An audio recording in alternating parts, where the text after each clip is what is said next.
بسم الله الرحمن الرحیم. السلام علیکم خوږو کتونکو ستاسو ملګری سجاد اسد مټه یو وار بیا تاسو په خدمت کې حاضر یم.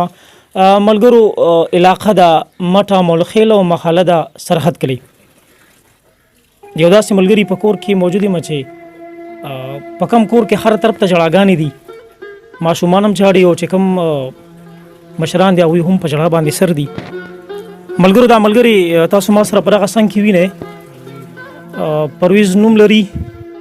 او تقریبا اوه میاشتې مخکې ډېر تکړه ځوان ښکلی ځوان ښه ځوان چې هغه په یو مزدورۍ باندې هم سره په نه ده کړې، کو هغه د ځمکې تل ته کوزېدلو، کو هغه په کوي کې مزدوري کولو، کو یا لسم چته ټاټکې خېجولو، خو خپله مزدوري دغه جاري ساتلی ده او د لشلو پوره پاره دغه خپله خوله او خپله خواري چې کوم دغه کړې ده. خو نن ملګرو سا دی نن بیماری په هغه باندې راغلی ده. هغه بیماري سره دوی سره به هم بیا تفصیلي خبرې کوو، د ورور سره هم ناست هغه سره به هم پر هغې اړه باندې خبرې اترې کوو. ملګرو پرویز ملګری را سره ناست دی چې هغه د تېر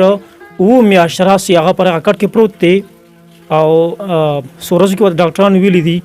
چې ستا په علاج باندې چې هغه زړه وال بند شوي دی، چې کوم مین وال دی هغه بند شوی دی چې په دغې باندې اووه لکه روپۍ خرچه په دغې باندې راځي. او بدمرغي دا ده چې زموږ په خیبر پښتونخوا کې صحت کارت په نوم باندې چې کوم سهولتو د خاص طور باندې د غریبو عوامو دپاره چې د هغوی علاج به فری کېدلو په دغې باندې، کو هغه د دارو درملو په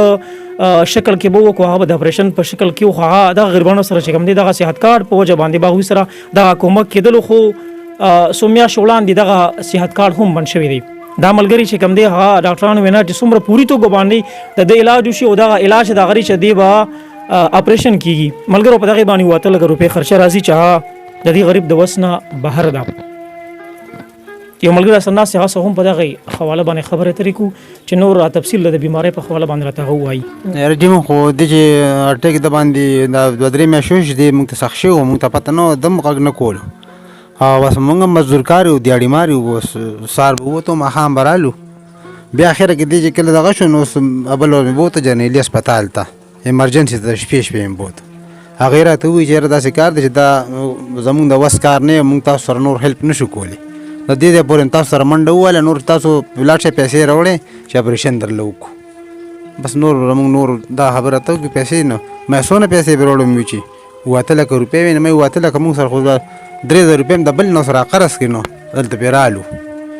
نو به دغه حساب کتاب دی، نو زموږ په نور څه وس نشته دی. یاره زه چې بټۍ کې د خښتو بټۍ کې مزدوري کوم، بس خښتې کچه خښتې وباسم بټۍ کې دیاړي کومه، به دغه دیاړي زه کوم او نورونه مې مزدوري کوي، بس ټول دیاړي ماري وو. نه دا خو زموږ د وس نه ده، بس 7 لکه روپۍ موږ سره دې وخت کې 15,000 روپۍ هم نشته دی. هغه چې دی مې بوته شپې نو هم 3,000 روپۍ مې له بل چا نه راقرض کړی و، دې ما ورسوه اسپتال ته، نو زموږ نور څه نشته. بلا خلک دی ګوري، دنیا خلک دی ګوري، څه ویل غواړي هغوی ته؟ بس هغه خلکو ته دا یم چې بس موږ سره امداد وکړي، خدای رضی دې را سره امداد وکړي او نور بس نور زموږ خو دغه نشته دی، ځکه چې ټوله شپه ناست یو، ته دا میاشت وشوه چې ناست یو په کټونو کې، زنانه هم ناستې دي، موږ هم ناست یو، بس جړاګانې دي ویرونه دي، بس جړا ده کوو، بس نور خو مو وسه نشته دی، په دغې پورې هغې ده موږ نور زموږ هېڅ هم نشته دی. بس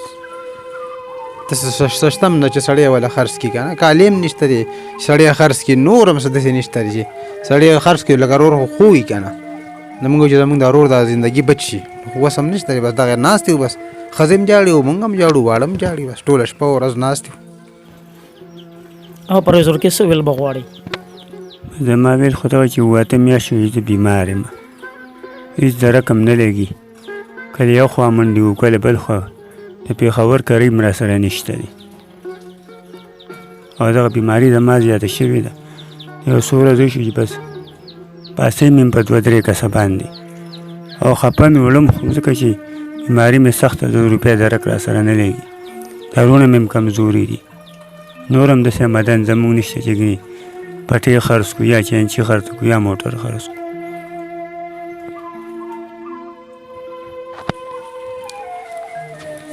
ملګرو پرویز خبرې هم تاسو اورېدلې او د هغوی د مشر ورور خبرې هم تاسو اورېدې چې هغه غریبان هم سا شوي دي، ځکه چې بیماري واقعي چې ازمېښتنه د الله تعالی وي او بیا چې کله انسان باندې غریبي هم راشي او بېوسي ورته نو بیا انسان واقعي د ساسا کېږي انسان همت بیا په دغه ټیم کې بیلي څومره زموږ ملګري څومره کتونکي دي او دا ویډیو ګوري څومره داسې ملګري چې هغه شتمن دي او د الله د رضا لپاره دوی سره کومک کول غواړي په دغه سکرین باندې تاسو وینئ په دغه سکرین باندې دغه نمبر دي په دغه نمبر تاسو رابطه ورسره وکړئ ایزي پیسه چې کوم نمبر دی کوم نمبر دی هغه هم په دغه سکرین باندې موجود دي تاسو ته ښکاري تاسو خپل څومره خیرات وي صدقات وي هغه دوی سره تاسو کولی شئ کوم داسې ملګري دي چې هغه ډاکټران دي او وی دا غواړي چې دی ملګري له علاج وکړي په خپله باندې نو بالکل تاسو په دا نمبر باندې رابطه کولی شئ یا نور ملګري څه مشورې لري په دغه کې کوشش وکړئ چې دې ملګري سره په دغه سخت وخت کې اوږه په اوږه باندې ودرېږئ ملاتړ یې جوړ شي